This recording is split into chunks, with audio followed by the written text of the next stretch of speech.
I am QO, and we greet you all in the love and in the light of the one infinite Creator, whom we all serve with all of our being. Enjoy this day and always.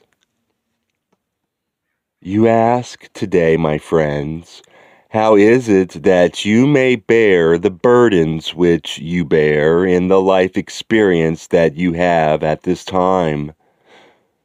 There are times in each seeker's journey when the path winds into those areas of the dark forest which seem disturbing and difficult and dark and mysterious and often far too much of the worries of the world, shall we say. It is easy in these times to become overly concerned with how you shall not only move through such experiences and learn from them, but even perhaps remember how you may survive them. For at times the journey of the faithful seeker is most difficult. And this is not by accident, my friends. We do not wish to discourage you by telling you that you have chosen these paths, for there are no mistakes upon any seeker's journey. That which you experience has been placed there by your own choice, previous to your conscious assuming of the identity which you see as yourselves. Before the incarnation began, you made these plans to offer yourselves these challenges, to learn how to love and accept all about you when it seems quite unacceptable to even have to deal with some situations. We are aware that many feel that there should be an end to worry and burden, and to the cares of the day which do not go away, and there should be a reward, a time of peace and quiet, and what you would call joy. And there shall be, my friends, for upon all journeys these qualities exist, especially for those who are able to open their hearts in love and compassion for those times which are most difficult. Those times in which it would seem a better choice to ignore or run away from the difficulties. So how do you go about opening your hearts to allow the divine guidance, the divine presence, the one Creator, a heart of love, whatever you wish to call it, this quality that may aid you on your journey by changing your point of view, by changing the nature of your beingness, by making you able to channel through your being those loving energies which encircle and enwrap all difficulties, and destroy them with love by making them also love. How is it that one can do such a work of what would seem to be a magical nature? It is not often possible to go directly to the heart and to command it to open and expect it to do so. It is, however, possible to approach the heart from another direction, shall we say, the chakras that precede the energy reaching the heart. For each of you, my friends, receives this intelligent energy, or love, from the one Creator upon a daily basis. It moves through your lower chakras, beginning at the red ray level, that level which deals with your very survival as a physical being upon this planet, and which expresses itself as well in your sexual nature, where you are able to reproduce your species, able to refresh your being and that of your mate, and allow those energies to move even higher so that the intelligent energy or love of the one creator begins to make a pathway or channel through your system of chakras. We would continue the theme of dealing with harsh catalysts by looking next at the work that is done in the orange ray, where the self begins to develop a sense of what it means to be a separate or individuated self, and comes to an initial set of balances with regard to the way the self relates itself to the others which are immediately around it.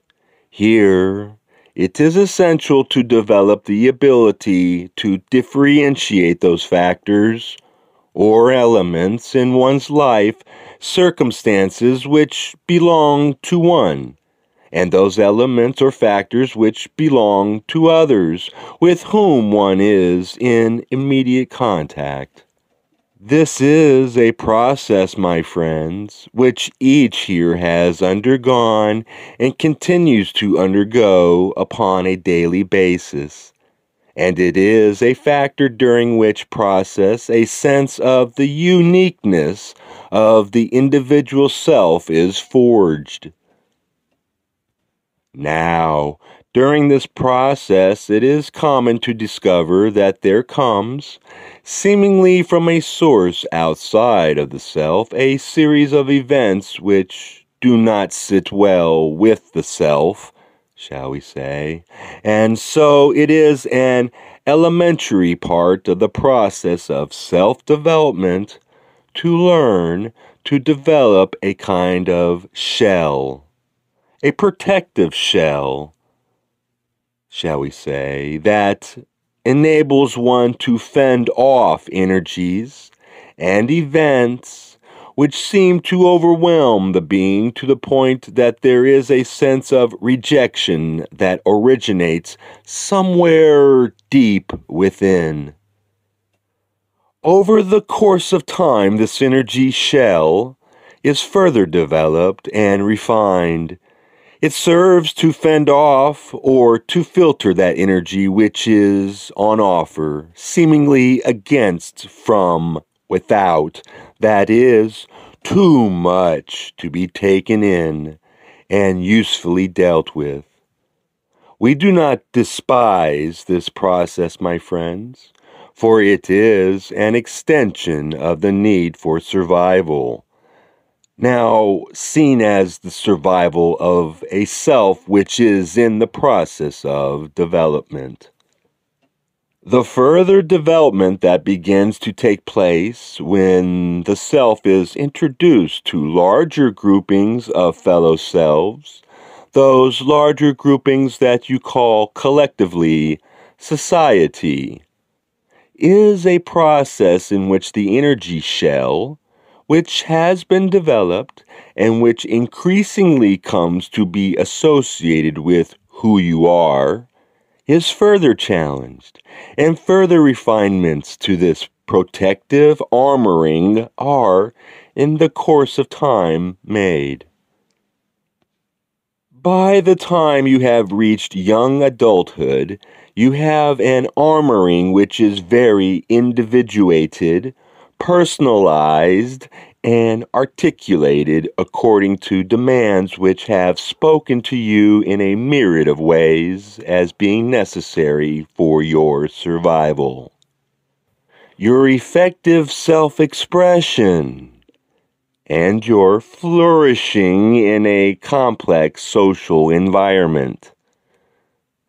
This is all to the good and quite necessary as a part of the process of learning to deal in a complex world with a great many other selves who are all attempting to achieve a sustainable level of being in relation to each other. Needless to say, the sustainability of the equilibria that is achieved is constantly being challenged as each is put in a position over and over again to have to adjust to events which are unanticipated and very often unwanted. The adjustment is generally not such as to want the unwanted, but to learn to make accommodations so that which challenges the equilibrium of the self does not inflict harm on the self's capacity to go forward. Thus, day in and day out, one deals with events, some of a nature that gives promise and gives hope and gives love and gives life, and some of the nature that, to all outward appearance, works in a direction quite opposite to these. Thus, one takes the good with the bad and carries on as one is able. Now, during the course of one's life, it will generally occur to those who struggle through your density to question what it's all about. Is this really all that life has to offer? And the opening of that question is the first salvo, shall we say, of a realization that there is something more to life than simple self-maintenance. One feels, for one thing, that something is called for one. That one is called to a sense of purpose that is higher, and one very often feels this sense of purpose in the responsibility one takes for those other selves that one has learned to love along the way. To love is an activity that begins a process of opening the heart. The heart is a dimension of the being which tends to be closed off precisely by the armoring that has been developed as a means of fending off that catalyst which one feels one cannot process, and learning to deal with other selves in such a way that one is not vulnerable to their actions so as to damage that very fragile and crystalline structure which is the fledgling self. At the point that one finds it is beginning to be possible to let down the guard and accept that which, for all the world, seems to be unacceptable, this is the point at which one may contemplate the opening of the heart. There are some occasions in which the heart is flung open rather precipitously by events which indeed may be seen as dramatic and even traumatic. And there are some occasions in which an eager seeker has, through arduous labor in meditation, managed to fling the heart wide open, and this can lead to imbalances of energy for the seeker when there has not been adequate preparation with regard to the stable structure of the self. This is not to say that those experiences which can be seen as traumatic or those experiences which may be seen as dramatic are necessarily harmful. For it is quite useful to undergo a sense of a radical imbalance in the heart as part of the development in which the heart is opened so that further work may be done there. The work of the heart, my friends, is very often not pretty work, for one finds there all of the deposits of hurt, all of the sorrows one has carried, all of the reminiscence one has built up over time as a part of the process of developing a sense of who you are in this life. There is a residue left that the opening of the heart now reveals as something that must be worked through. Oh, how large the supply of work there is to be done, my friends. When one first gazes upon its expanse, one can be quite overwhelmed. Therefore, the first and early glimpses into that vastness which the opening of the heart offers to the gaze can lead to a sense of hopelessness, a sense of a despair even, that there is so much to do and so few resources with which to undertake the doing. We ask you, do not despair, for lifetime upon lifetime you have gazed upon these travails. The fact that you now find yourself able even to see the expanse opening up before you is already an indication that you are ready to undertake the job, so to speak. The opening of the heart is a very simple affair. It is built upon one's act of acceptance at a time. The act of acceptance takes place always in the moment. All you can do in the moment is to accept what this moment has to offer.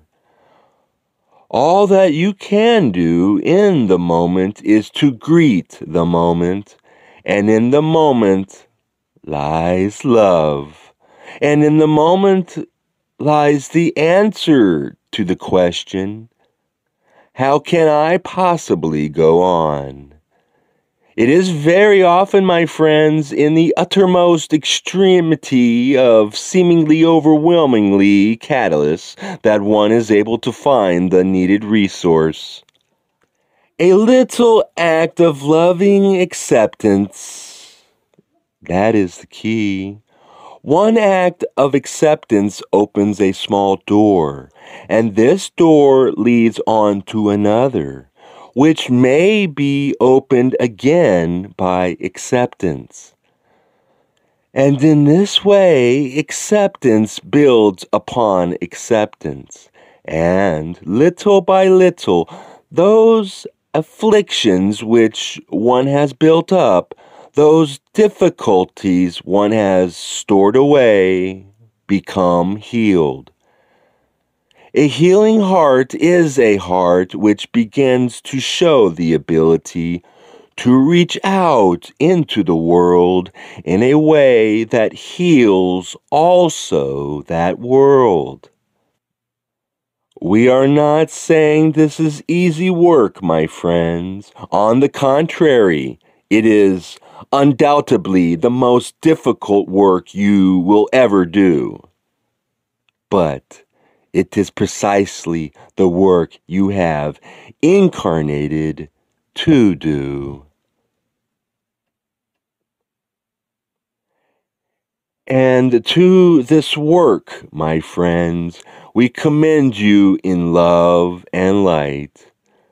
As we leave this instrument, I am QO. Adone, my friends.